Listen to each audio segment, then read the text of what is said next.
Well, students, we're going to start working on our cartoons today. I would like your cartoon to do two things. I would like it to express a feeling and to tell a story. So think about how those things can go together. If you're thinking about what feeling it's going to express or what the story is going to be, at least start getting your general shape down. I'm going to start here with kind of an oval shape. I'm going to try to make it pretty big. You can see I'm drawing it pretty lightly too, so it's easy to erase. And then I'm going to add neck, and I'll add some shoulders. And then when that's done, I'm going to start with the features of the face. Often the eyes can help express the feeling. So I'm actually gonna add my ears first because the ears will kind of help me line up where I want the eyes to be. So my eyes are gonna line up across from my ears. You can see my ears are about halfway between the top of the head and the chin. I'm gonna go with more of like a nervous or an anxious feeling. So if I put the eyes pointed up like this, they're gonna give a different feeling than if they were pointed down or if they were level. Now, you do not have to do eyes that are this shape. You can come up with whatever. You could do like a circle shape, or you could have glasses or sunglasses or something else too. I'm gonna add the pupil, the inside of the eye.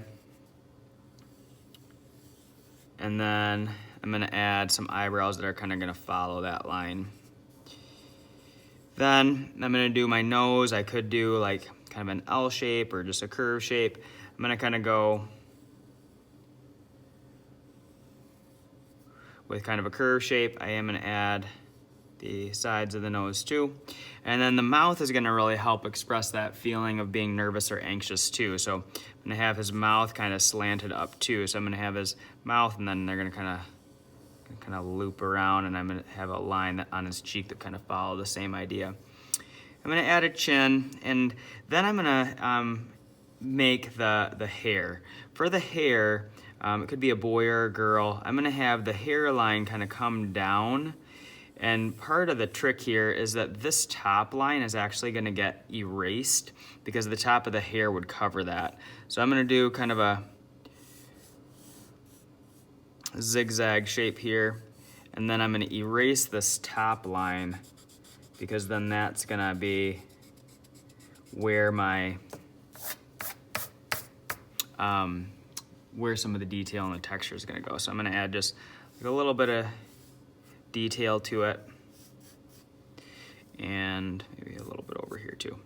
Now that I have the face drawn, now I'm going to work on doing the clothing.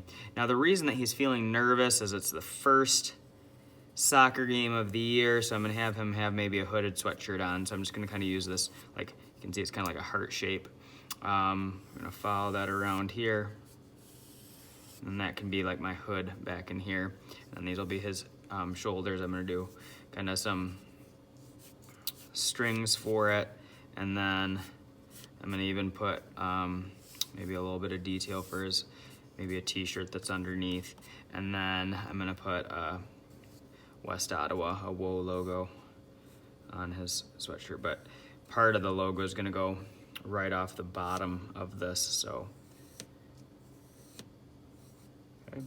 So coming up with details, if you're gonna have some sort of company or something, make sure that you don't just use your regular handwriting. Then I would erase this line that's here. Once I'm done with that, I'm gonna make sure that the background supports the feeling and helps tell the story. So since I'm doing mine about the first soccer game of the season, I'm going to think about what it would look like. So I'm gonna put the horizon line, the line that would separate the sky from the land, and this might be some hills.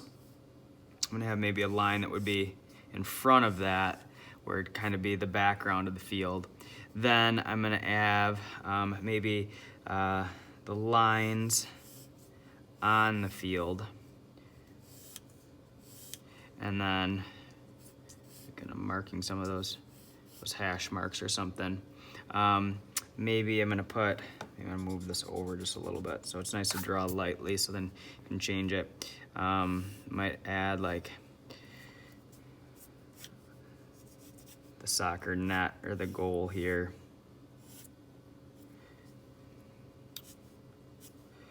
And then maybe have the goalie box coming out here too. I'm gonna double line these. I'm not gonna just have a single line. I'm gonna have those kind of go out. I can add like maybe a little bit of texture, a little bit of grass texture to this. I'm gonna think about maybe even some extra detail like bleachers for people to sit on. Or maybe I'm gonna do like a table over here that has like maybe a water cooler or Gatorade or something in it. So think about how this can help support your story. In the background, just kind of, these things are smaller because they're further away. Maybe like a couple of trees that are in the way far background. And then once I have those details in here, then I'm gonna think about what my sky might look like. Maybe part of the reason he's so nervous is that it's the first soccer game of the season, but maybe a storm is blowing in and he's not sure if they're gonna actually even get to play, so maybe I'll do like a rain cloud or something here. So all of these things can help support my story. Maybe a little more rain. Maybe a little more blustery wind. So think about how I'll have the sun kind of tucked behind this cloud, like maybe it's gonna disappear. So all these things can help support my story. If you get all of your background done, then I do want you to raise your hand. I'll give you a marker and we'll outline it. So most of us will finish the outlining and stuff next time, or many of us will just like start outlining for next time. So take your time, show your best. One thing, if there are students who work a little bit more quickly, if you have a little bit of extra time, you can add some thick lines and thin lines. So like for the mouth here, instead of having it all be like a thin line, I might put a line here and then make that line a little bit of a thicker line. It creates kind of like a shadow. I can do that in a lot of places, adding a combination of thick lines and thin lines. Like for my neck, for example, this would be a good place for a thicker line. So then it kind of shows that little bit of shadowing that could happen. So if you get done a little bit early, please use some thick lines and thin lines. But next week we'll finish any marker and finish the thick lines and thin lines. But I'm excited for you guys to work on these. Make sure it expresses a feeling and it tells some kind of story. Let's do a great job.